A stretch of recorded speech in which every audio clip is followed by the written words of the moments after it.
Halo teman-teman, tahukah kalian bahwa bahasa yang kita gunakan sehari-hari dapat mencerminkan kepribadian dan kesopanan kita? Pada video ini, kita akan membahas pengertian, contoh, perbedaan, dan pentingnya penggunaan bahasa baku dalam kehidupan sehari-hari.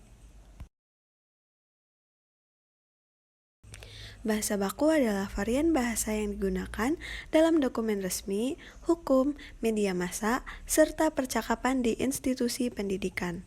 Bahasa ini dipandang sebagai bentuk bahasa yang tepat untuk menyampaikan gagasan atau informasi dalam konteks yang membutuhkan kejelasan, formalitas, dan keakuratan. Bahasa ini diatur oleh pedoman resmi seperti Pedoman Umum Ejaan Bahasa Indonesia atau POEBI dan Kamus Besar Bahasa Indonesia atau KBBI.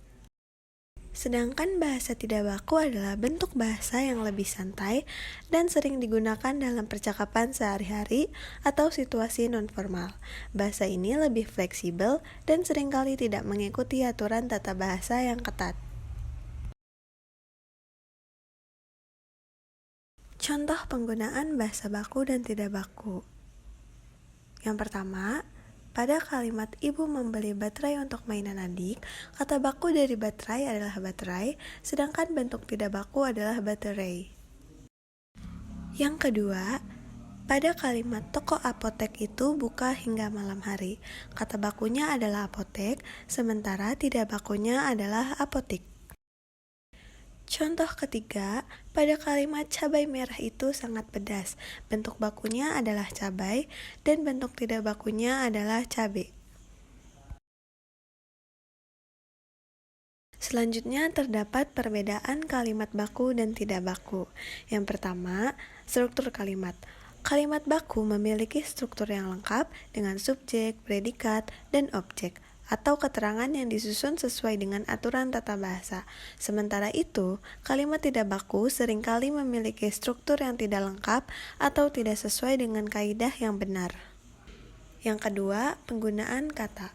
Kalimat baku menggunakan kata-kata yang telah diakui secara resmi dan tercantum dalam KBBI. Di sisi lain, kalimat tidak baku menggunakan kata-kata yang tidak sesuai dengan ejaan atau bentuk yang baku. Seringkali merupakan variasi atau penyingkatan yang umum digunakan dalam percakapan sehari-hari. Yang ketiga, konteks penggunaan. Kalimat baku biasanya digunakan dalam konteks yang formal seperti penulisan akademis, dokumen resmi, atau komunikasi bisnis. Sebaliknya, kalimat tidak baku lebih sering muncul dalam konteks informal seperti percakapan dengan teman, pesan singkat, atau media sosial. Yang keempat, kejelasan makna. Kalimat baku cenderung memiliki makna yang jelas dan tidak ambigu karena mengikuti aturan tata bahasa yang ketat. Kalimat tidak baku, karena tidak mengikuti aturan yang benar, bisa menyebabkan kebingungan atau salah pengertian. Selanjutnya, pentingnya bahasa baku dalam kehidupan sehari-hari. Yang pertama, bahasa baku sebagai alat pemersatu bangsa. Bahasa Indonesia adalah salah satu elemen Sumpah Pemuda yang telah berhasil menyatukan bangsa Indonesia dari Sabang hingga Merauke. Penggunaan bahasa baku memungkinkan masyarakat dari berbagai latar belakang etnis dan budaya dapat saling memahami dan berkomunikasi tanpa hambatan. Yang kedua, bahasa baku menunjukkan profesionalisme dan kredibilitas. Dalam dunia kerja dan pendidikan, bahasa baku mencerminkan profesionalisme seseorang. Ketika seseorang berbicara atau menulis dengan bahasa yang sesuai kaidah, ia terlihat lebih kompeten dan kredibel. Sebagai contoh, surat resmi, laporan, atau presentasi seringkali dinilai dari ketepatan penggunaan bahasa.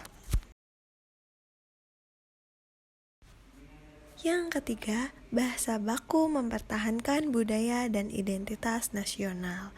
Di era digital, penggunaan bahasa asing semakin marak dalam percakapan sehari-hari. Meski demikian, penggunaan bahasa Indonesia baku membantu melestarikan budaya bangsa sekaligus menjaga agar identitas nasional tidak pudar di tengah pengaruh globalisasi. Yang keempat, bahasa baku mendukung komunikasi yang efektif. Bahasa baku mengurangi potensi salah paham dalam komunikasi. Dengan menggunakan bahasa yang jelas dan sesuai aturan, pesan yang disampaikan dapat dipahami dengan baik oleh lawan bicara, terutama dalam konteks formal seperti diskusi, pidato, atau media massa. Yang kelima, bahasa baku menjadi dasar pembelajaran dan dokumentasi. Bahasa baku menjadi acuan dalam penyusunan dokumen resmi, buku pelajaran, serta karya ilmiah. Hal ini penting untuk mendukung keberlanjutan pendidikan dan penyebaran informasi yang seragam di seluruh Indonesia. Sekian penjelasan dari saya, semoga dapat dipahami. Saya Lailatul Najmi dengan NIM 33372400052, pamit undur diri. Terima kasih teman-teman.